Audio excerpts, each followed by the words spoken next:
Ya, shalom, selamat malam Bapak Ibu yang dikasihi Tuhan. Kita bersyukur karena pada hari ini di dalam persekutuan doa Kamis malam kita tetap akan memuliakan Tuhan, kita akan tetap meninggikan Dia, dan hari ini kami akan memandu Bapak Ibu yang ada di rumah untuk bersama-sama kita memuliakan Tuhan. Saya mengajak kita semua yang ada di rumah untuk saat teduh sejenak, merenungkan kembali akan kehidupan kita, bagaimana penyertaan demi penyertaan Tuhan sudah hadir bagi hidup kita. Saya mengundang kita semua di dalam sikap berdoa. Sambil musik akan mengalun, mari kita menaikkan doa pribadi kita di hadapan Tuhan.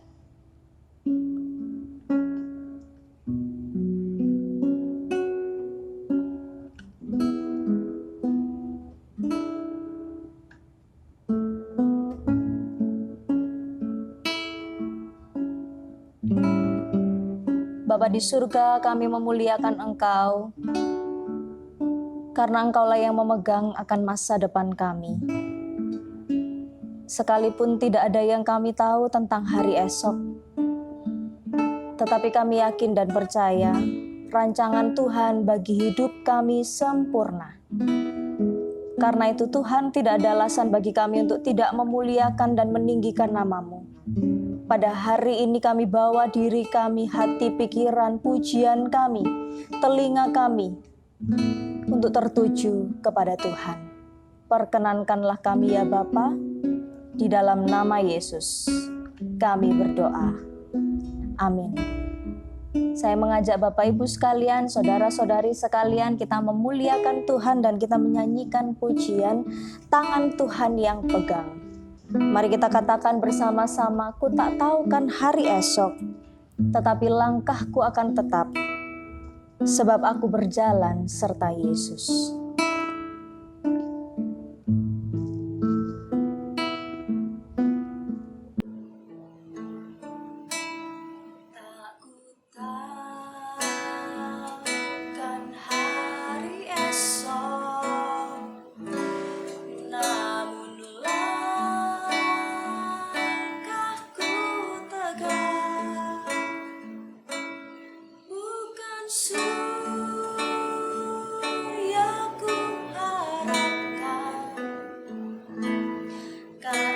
Surya akan lenyap.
Ya Bapak Ibu yang dikasihi Tuhan, kita pada hari ini akan mendengar satu kebenaran firman Tuhan. Nats yang akan menjadi perenungan kita pada hari ini, pada malam hari ini, diambil dari Kisah Para Rasul pasal yang ke-11 ayat 1 sampai ayat yang ke-18. Kisah Para Rasul pasal yang ke-11 ayat 1 sampai ayat yang ke-18. Silakan Bapak Ibu menyimak di dalam Alkitabnya masing-masing, di dalam HP sucinya masing-masing, dan mengikuti, memperhatikan perikop yang akan saya baca dengan seksama supaya kita bisa memahaminya dengan perenungan yang akan kita renungkan pada hari ini. Kisah Para Rasul pasal yang ke-11 ayat 1 sampai ayat yang ke-18. Petrus mempertanggungjawabkan baptisan Kornelius di Yerusalem. Rasul-rasul dan saudara-saudara di Yudea mendengar bahwa bangsa-bangsa lain juga menerima firman Allah. Ketika Petrus tiba di Yerusalem, orang-orang dari golongan yang bersunat berselisih paham dengan dia. Kata mereka, "Engkau telah masuk ke rumah orang yang tidak bersunat dan makan bersama-sama dengan mereka." Tetapi Petrus menjelaskan segala sesuatu berturut-turut katanya. Mari kita perhatikan. "Aku sedang berdoa di kota Yope, tiba-tiba rohku diliputi kuasa ilahi dan aku melihat suatu penglihatan. Suatu benda berbentuk kain lebar yang bergantung pada keempat sudutnya, diturunkan dari langit sampai di depanku. Aku menatapnya dan di dalamnya aku lihat segala jenis binatang berkaki empat dan binatang liar dan binatang menjalar dan burung-burung. Lalu aku mendengar suara berkata kepadaku, 'Bangunlah hai Petrus, sembelihlah dan makanlah.' Tetapi aku berkata, 'Tidak Tuhan, tidak. Sebab belum pernah sesuatu yang haram dan yang tidak tahir masuk ke dalam mulutku.' Akan tetapi untuk kedua kalinya suara dari sorga berkata kepadaku, 'Apa yang dinyatakan halal oleh Allah, tidak boleh engkau nyatakan haram.' Hal itu terjadi sampai 3 kali, lalu semuanya itu ditarik kembali ke langit. Dan seketika itu juga 3 orang berdiri di depan rumah di mana kami menumpang. Mereka diutus kepadaku dari Kaisarea. Lalu kata Roh kepadaku, 'Pergi bersama mereka dengan tidak bimbang,' dan 6 saudara ini menyertai aku.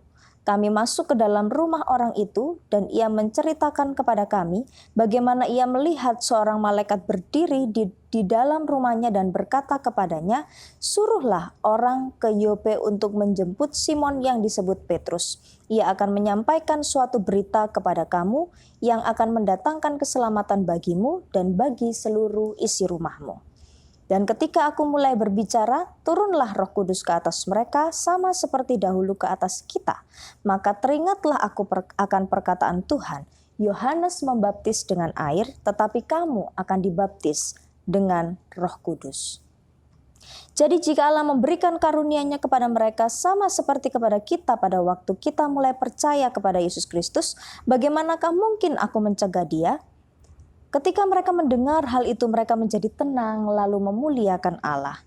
Katanya, "Jadi kepada bangsa-bangsa lain juga Allah mengaruniakan pertobatan yang memimpin kepada hidup." Amin untuk kebenaran firman Tuhan. Bapak, Ibu, dan saudara-saudari yang dikasihi Tuhan, jika kita memperhatikan perikop ini, maka kita tidak bisa melepaskannya dari perikop sebelumnya, karena ini berbicara tentang baptisan yang dilakukan, pertobatan yang dilakukan oleh seorang Yahudi yang taat, yaitu Kornelius, seorang perwira Yahudi yang taat, yang kemudian dilayani oleh Petrus. Dan kemudian dalam kisah ini kita akan bersama-sama merenungkan di dalam sebuah tema yang saya berikan. Tema pada hari ini adalah dampak yang nyata. Dampak yang nyata. Bapak, Ibu, saudara-saudari yang dikasihi Tuhan, ada sebuah pepatah yang mengatakan kalau ada asap berarti ada api. Kalau tidak ada asap ya tidak mungkin ada api. Artinya kalau ada sesuatu, kalau ada api, itu tidak mungkin api itu tidak memberikan dampak apa-apa. Dia pasti akan menyala, dia akan menimbulkan rasa panas, dia juga akan menimbulkan asap. Dan ketika sesuatu itu terbakar, pasti juga ada tandanya kalau benda ini baru habis terbakar. Nah, Masih ingatkah kita dengan beberapa waktu yang lalu terjadi kebakaran di daerah Sidoarjo yang saya merasakannya, bahwa kemudian setelah kejadian itu lampu mati hampir di banyak wilayah di Sidoarjo karena mengalami kebakaran. Nah, ketika kebakaran ini terjadi, karena yang terbakar ini adalah sebuah pabrik kayu, maka tentunya dampaknya banyak. Ya, asapnya membumbung tinggi sudah pasti. Kemacetan di daerah itu juga sudah pasti. Beberapa yang menjadi korban, barang-barang yang terlalap habis, yang rusak, itu pasti juga ada. Nah, ada sebuah dampak yang terjadi. Nah, Bapak Ibu yang dikasihi Tuhan, pada hari Minggu yang lalu kita juga sudah belajar firman Tuhan yang disampaikan oleh Pendeta Agus, bahwa ketika Roh Kudus itu diberikan kepada kita, lidah-lidah api itu turun di atas kepala para rasul, maka itu pun memberikan dampak kepada mereka. Dampaknya yang nyata di dalam Kisah Para Rasul pasal yang kedua itu adalah kemudian mereka mampu berbahasa lidah, mereka berbicara di dalam berbagai bahasa suku yang belum pernah mereka pelajari sebelumnya, dan kemudian mereka memberitakan Injil dengan berani, dengan berapi-api, dengan begitu semangat. Seorang Petrus yang mengikuti Yesus tapi hanya seorang nelayan, ketika dikatakan oleh beberapa orang mereka mabuk oleh anggur, apa yang Petrus lakukan? Dia berdiri dengan suara yang nyaring, dengan khotbah yang sederhana tetapi penuh dengan kuasa. Dia menyampaikan firman Tuhan. Sebuah keberanian yang terjadi karena dampak dari pencurahan Roh Kudus. Nah, Bapak Ibu yang dikasihi Tuhan, demikian kita juga ketika kita adalah anak-anak Tuhan, maka seharusnya ada dampak yang harus kita tunjukkan. Sehingga pada hari ini kita akan belajar bagaimana kita sebagai anak-anak Tuhan itu menunjukkan sebuah dampak yang nyata. Ketika kita katakan bahwa saya adalah orang-orang yang sudah hidup di dalam Roh Kudus, percaya kepada Kristus dan hidup di dalam Roh Kudus. Kita akan belajar bagaimana dampak yang nyata itu. Kita akan melihat ada dua profil orang di sini supaya memudahkan kita. Saya tidak ingin berkhotbah panjang-panjang, tetapi kita akan merenungkan dan fokus kepada tiga pribadi yang diceritakan di dalam bagian ini. Yang pertama, kita akan melihat dampak yang nyata yang terjadi dialami oleh yang namanya Cornelius. Bapak Ibu yang dikasihi Tuhan, mari mengintip sedikit di dalam perikop sebelumnya. Di dalam perikop sebelumnya itu dikatakan di situ dalam ayat yang pertama, di satu kota yang namanya Kaisarea, di situ ada seorang yang bernama Cornelius. Dia adalah seorang perwira pasukan. Dikatakan dia orang yang saleh, dia dan seisi rumahnya takut akan Tuhan. Dia memberi banyak sedekah kepada umat Yahudi. Dia adalah orang beragama Yahudi yang betul-betul saleh. Tetapi kemudian apa yang terjadi? Tiba-tiba malaikat Tuhan datang kepadanya dan kemudian dia diminta oleh malaikat itu menjemput Simon Petrus, dan kemudian mereka, singkat cerita, mereka berbicara dan dia bertobat dan dia percaya kepada Kristus. Sebuah dampak yang sangat nyata. Kemudian mari kita melihat juga di dalam pasal yang ke-11 ayat yang ke-5. Kesaksian Petrus ketika ada orang yang bertanya kepadanya. Dia katakan, aku sedang berdoa di kota Yope, tiba-tiba rohku diliputi kuasa ilahi dan aku melihat suatu penglihatan dan lain sebagainya. Sehingga dampak yang nyata yang seharusnya dialami oleh orang-orang yang sudah mengalami Roh Kudus dalam kehidupannya adalah peka terhadap ajaran dan suara Roh Kudus yang mengubahkan. Peka terhadap ajaran dan suara Roh Kudus yang mengubahkan. Seorang Cornelius ketika dia menjadi seorang yang beragama Yahudi yang sangat taat, seharusnya dia berpikir bahwa saya sudah benar dan saya sudah melakukan hal yang benar. Itu sudah cukup bagi saya. Tetapi ketika suara itu datang kepadanya, dan di dalam suara itu dia diminta untuk menjemput Simon Petrus, dan itulah awal dari pertobatannya. Itu adalah sebuah kepekaan. Bapak Ibu yang dikasihi Tuhan, Roh Kudus itu selalu berbicara di dalam kehidupan kita untuk mengajar kita sesuatu yang benar. Untuk memberitahukan kita tentang sesuatu yang benar.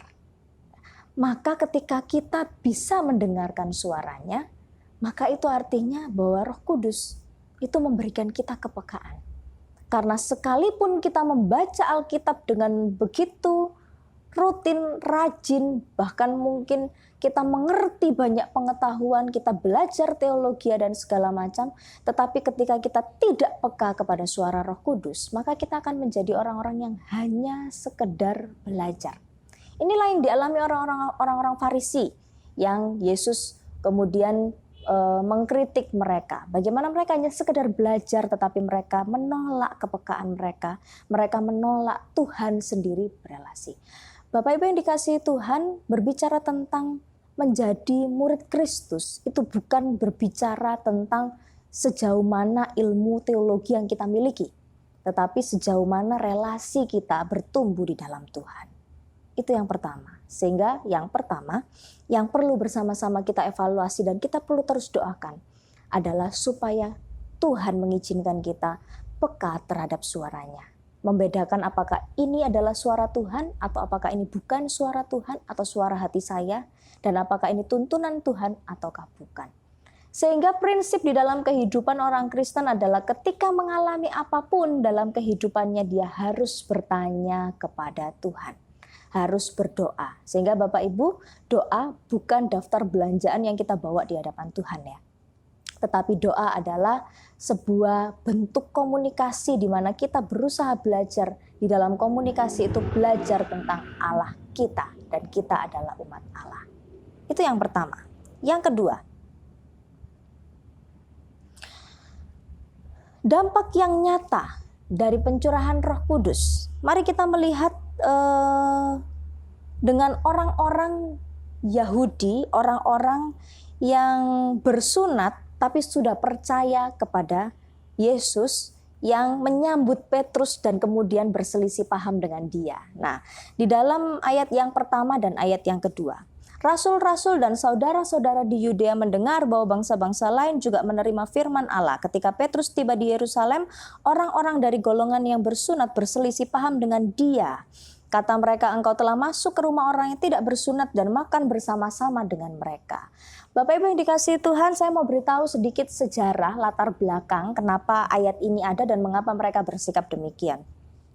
Pada awal-awal di dalam perjanjian lama kita sudah mempelajari bersama-sama bahwa bangsa Israel adalah bangsa pilihan Tuhan. Satu-satunya bangsa pilihan Tuhan dan keselamatan disediakan bagi bangsa Israel. Nah, ketika keselamatan itu disediakan bagi bangsa Israel, maka mereka merasa bahwa mereka adalah umat yang istimewa. Tetapi kemudian di dalam perjalanan waktu Tuhan sendiri juga mengatakan bahwa karena Israel telah menolak, maka keselamatan itu pertama-tama bagi orang Israel, tetapi kemudian bagi bangsa-bangsa lain.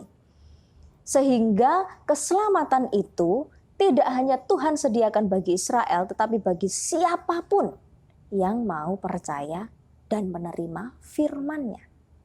Nah, tetapi orang-orang yang Yahudi ini, yang suku Yahudi, orang Israel asli, ting-ting darahnya murni adalah darah orang Israel, tetap mencap dirinya, menggolongkan dirinya dengan yang lainnya itu berbeda.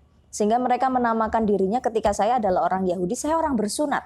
Yang mau menjadi Kristen, yang mau menjadi orang yang diselamatkan, karena yang diselamatkan hanya Yahudi, maka orang itu harus disunat.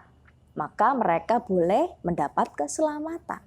Tetapi di sini ada hal yang Tuhan hendak luruskan dari pemahaman tradisi mereka yang berbengkok adalah bahwa sekalipun mereka tidak bersunat atau bersunat, keselamatan itu bukan karena hal itu, tetapi karena kepercayaan dan iman mereka kepada Kristus, bukan kepada hal bersunat dan tidak bersunat. Nah, tetapi di sini orang-orang Kristen Yahudi ini masih membawa keyahudian dan tradisi Yahudinya, sehingga dia katakan Petrus seharusnya tidak makan dengan orang-orang yang tidak bersunat meskipun mereka percaya. Dan yang kedua tentang Kornelius yang tadi adalah bagaimana mungkin setelah Cornelius itu percaya, orang-orang lain yang berasal dari suku yang lainnya juga ikut bertobat karena pemberitaan Petrus. Itulah yang dikatakan di dalam perikop pasal yang ke-10. Cornelius mengalami pertobatan, tetapi juga ada orang-orang lain yang duduk di situ yang bukan orang Yahudi juga mau terima tentang keselamatan. Nah, orang-orang ini bertanya, seharusnya mereka tidak ikut makan bersama-sama dengan kita orang Yahudi. Ya, karena mereka itu istilahnya ini berbeda dengan kita. Ya, orang-orang yang lain daripada kita. Tetapi kemudian Petrus menyaksikan tentang bagaimana dia mendapat penglihatan dari Tuhan dan Tuhan katakan kepada dia jangan membeda-bedakan. Karena yang masalah haram dan halal, ketika Tuhan katakan bahwa itu halal, maka manusia tidak boleh menyatakan itu haram. Sekalipun sebelumnya sudah ada peraturan-peraturan.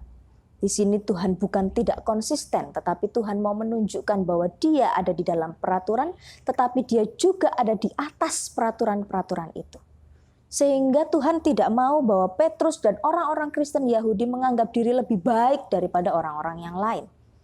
Sehingga keselamatan itu tidak boleh mereka ragukan ketika orang-orang yang bukan Yahudi percaya kepada Kristus, keselamatan juga bagi mereka. Itulah sebabnya di akhir kesaksiannya para Rasul itu katakan, jadi kepada bangsa-bangsa lain juga Allah mengaruniakan pertobatan yang memimpin kepada hidup. Sehingga apa yang bisa kita pelajari, dampak yang nyata yang kedua, yang pertama tadi adalah peka terhadap suara Roh Kudus, dan yang kedua itu adalah mau diluruskan dari pemahaman yang salah. Sebuah dampak. Bapak Ibu yang dikasihi Tuhan, Alkitab dan pelajaran teologi kita tidak untuk membuat kita semakin hari semakin merasa diri kita benar, tetapi justru untuk menunjukkan kesalahan-kesalahan yang ada pada kita. Sehingga hati-hati, semakin banyak ilmu yang kita miliki, tetapi kerendahan hati kita semakin hilang, jangan-jangan kita sedang bengkok terhadap jalan Tuhan. Karena ketika di dalam bagian ini awalnya para rasul ini dengan Petrus berselisih paham tentang hal itu. Tetapi ketika Petrus memberikan penjelasan dan kesaksiannya bahwa Tuhan mengajar dia demikian, maka mereka dikatakan di dalam ayat yang ke-18 itu mereka menjadi tenang lalu memuliakan Tuhan. Ketika mereka diluruskan dari pemahamannya, mereka tidak keras kepala, tidak katakan tidak, apa yang saya pahami adalah yang benar. Mereka tidak berkata seperti itu. Atau mereka juga tidak berkata dengan ya sudah terpaksa saya menerima pemahamanmu supaya kita tidak berselisih. Tidak juga demikian. Karena dia tahu bahwa apa yang dialami oleh Petrus itu adalah sebuah pengalaman rohani di mana Roh Kudus yang datang mengajar Petrus secara langsung, itulah yang kemudian membuat mereka menjadi percaya dan membuat mereka dibukakan kebenaran yang benar dan mereka diluruskan terhadap jalan mereka. Sehingga Bapak Ibu yang dikasihi Tuhan, dampak yang nyata dari kehidupan kita yang sudah dicurahi Roh Kudus, yang sudah hidup di dalam Roh Kudus dan Roh Kudus di dalam kehidupan kita, maka yang pertama kita akan diajar untuk peka. Peka terhadap suaranya, peka terhadap kondisi yang ada di sekeliling kita, dan peka terhadap serangan-serangan kuasa kegelapan yang berusaha untuk menjatuhkan kita, sehingga kita menjadi waspada. Yang kedua adalah dampak yang nyata ketika Roh Kudus itu hadir dalam kehidupan kita, itu adalah bahwa kita menjadi belajar meluruskan pandangan-pandangan kita. Sehingga kita tidak menjadi orang yang sombong dan angkuh. Kita tidak menjadi orang-orang yang ketika ada orang yang berusaha mengajar kita, apapun caranya, kita tidak katakan tidak, pemahaman saya yang paling benar. Sehingga kalau itu kita dapati dalam diri kita atau orang-orang yang ada di sekitar kita, maka itu tandanya bahwa mereka belum mengalami Roh Kudus dalam kehidupannya dan kita perlu mendoakan orang-orang itu. Ketika kita melihat orang yang angkuh dan sombong berusaha meninggikan dirinya, maka satu hal yang tidak boleh kita lakukan adalah mencela dan menghujatnya, tetapi kita bawa orang itu di dalam doa kita. Itu yang paling penting. Sehingga Bapak Ibu yang dikasihi Tuhan, ketika kita mengalami pencurahan Roh Kudus, kita mengalami diri kita dipenuhi Roh Kudus, bukan kemudian menjadikan wajah kita bercahaya dalam seketika, atau kita menjadi orang yang serba bisa, atau kita mampu memiliki banyak karunia yang ajaib, bukan.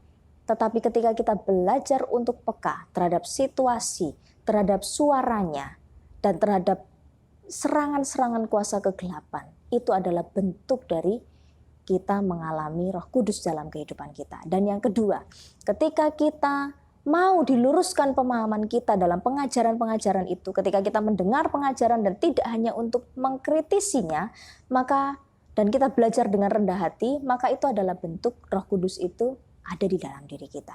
Sehingga hati-hati Bapak Ibu yang dikasihi Tuhan, ketika kita bertumbuh di dalam Dia, marilah kita bertumbuh dengan benar. Firman Tuhan datang mengajar kita, bukan untuk semakin mengkonfirmasi bahwa diri kita benar, tetapi firman Tuhan itu datang untuk membukakan kepada kita apa yang salah dari diri kita dan apa yang seharusnya kita kerjakan, yang harus kita lakukan untuk memuliakan Tuhan. Kiranya Tuhan memberkati kebenaran firman Tuhan pada hari ini dan menolong kita supaya kita menjadi orang-orang yang hidup di dalam kuasa Roh Kudus. Saya mengajak kita semua untuk bersama-sama berdoa syafaat. Kita selalu tetap dengan kerinduan kita supaya kembali kita di dalam peribadatan di gereja, tetapi kita juga melihat kondisi yang saat ini juga sangat sulit. Mari kita terus berdoa supaya tim pelayan yang ada di gereja ini yang terus mengupayakan peribadatan online, baik di dalam persekutuan-persekutuan maupun di dalam peribadatan, kita doakan mereka. Saya dengar beberapa waktu yang lalu ada satu gereja yang kemudian karena mereka persiapan ibadah online, ada yang terjangkit COVID-19. Nah, kita berdoa supaya Tuhan menolong kita di tempat ini, supaya kita semua dalam kondisi yang sehat, pelayan-pelayan Tuhan, hamba-hamba Tuhan yang melayani, yang menyampaikan firman Tuhan juga diberikan kesehatan, kekuatan, bahkan juga tim multimedia yang terus berupaya untuk mengedit video hingga jadi, bahkan kita bisa menikmatinya di kanal YouTube. Kita berdoa supaya Tuhan menolong mereka semua, berikan perlindungan yang berasal dari Tuhan. Yang kedua, mari kita berdoa juga supaya Tuhan menolong penginjilan yang terjadi. Ibadah-ibadah yang kita lakukan secara online mungkin bagi kita itu sesuatu yang biasa, tapi kita tidak tahu bahwa Tuhan memakai itu di tempat-tempat yang lain dan menjadi berkat bagi orang-orang yang ada di luar GKKA. Jadi mari berdoa supaya video-video yang sudah kita buat, yang kita pakai untuk memandu ibadah kita, juga dipakai Tuhan untuk memenangkan jiwa. Kita percaya bahwa Roh Kudus menolong dan memenangkan dan menolong kita dalam memenangkan jiwa-jiwa bagi Dia.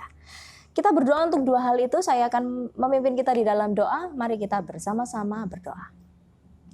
Terima kasih Bapa di surga karena firman-Mu sudah menolong kami supaya kami menjadi orang-orang yang mawas diri.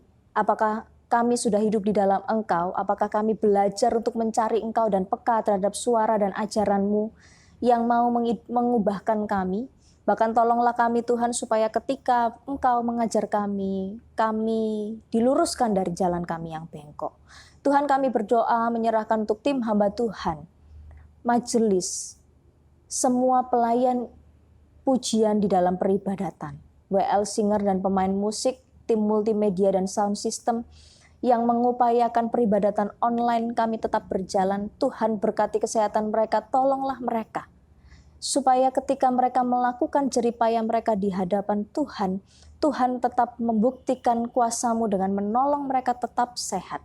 Tuhan berkati sehingga dalam peribadatan besok minggu juga tidak ada halangan kami bisa beribadah dengan baik, dengan takut akan Engkau, dengan disiplin. Kami memohon pertolongan-Mu supaya Engkau terus menopang hamba-hamba-Mu yang melayani. Kami juga berdoa supaya Tuhan, api penginjilan itu tetap terjadi di segala tempat, sekalipun ibadah ini harus secara online, bukan hanya GKKA Sidoarjo, tapi seluruh gereja yang ada di Indonesia, bahkan dunia. Kami berdoa supaya ini pun tetap Tuhan pakai menjadi alat-alat Injil yang efektif untuk memenangkan mereka di tempat yang jauh. Terima kasih Tuhan karena kami percaya bahwa pemberitaan akan Engkau tidak akan terhambat oleh karena pandemi. tidak akan terhambat oleh karena situasi-situasi dunia, karena Engkau Tuhan mengatasi dunia dan mengatasi langit. Terima kasih Bapa di surga. Kami juga berdoa untuk jemaat Tuhan, jemaat GKKA, para janda, para duda, mereka yang kesulitan ekonomi. Kami berdoa memohon pertolongan-Mu Tuhan, cukupkanlah kebutuhan tiap hamba-Mu yang saat ini berseru. Kami juga berdoa menyerahkan untuk jemaat-jemaat Tuhan yang saat ini dalam kondisi kemunduran ekonomi, penghasilan yang mulai berkurang. Kami berdoa supaya Tuhan berikan kami hikmat untuk tetap mengelola kehidupan kami, tetap bersandar kepada Tuhan dan mencukupi kami dengan pertolongan-Mu. Terima kasih Bapa, terpujilah nama Tuhan. Kami serahkan persekutuan doa kami ini, kiranya Engkau berkenan atas kami dan menopang kami. Terpujilah Engkau Allah yang hidup, kami mensyukuri anugerah-Mu dalam kehidupan kami, dan kami menaikkan doa kami ini hanya di dalam nama Tuhan kami Yesus Kristus, Juru Selamat kami yang hidup. Amin. Ya Bapak Ibu yang dikasihi Tuhan, ini adalah akhir dari persekutuan kita, tapi harap Bapak Ibu tetap saat teduh dengan rajin, tetap berdoa bagi gereja kita, tetap berdoa bagi bangsa dan negara kita tiap-tiap hari. Dan kita akan mengakhiri persekutuan kita pada hari ini. Kita sudah memuliakan Tuhan, mendengar firman Tuhan dan berdoa bersama-sama. Kita akan menutup dengan pujian Saya Mau Iring Yesus.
Tunduk kepala, kita berdoa. Terima kasih Tuhan untuk pertolongan-Mu memberkati persekutuan kami di malam hari ini.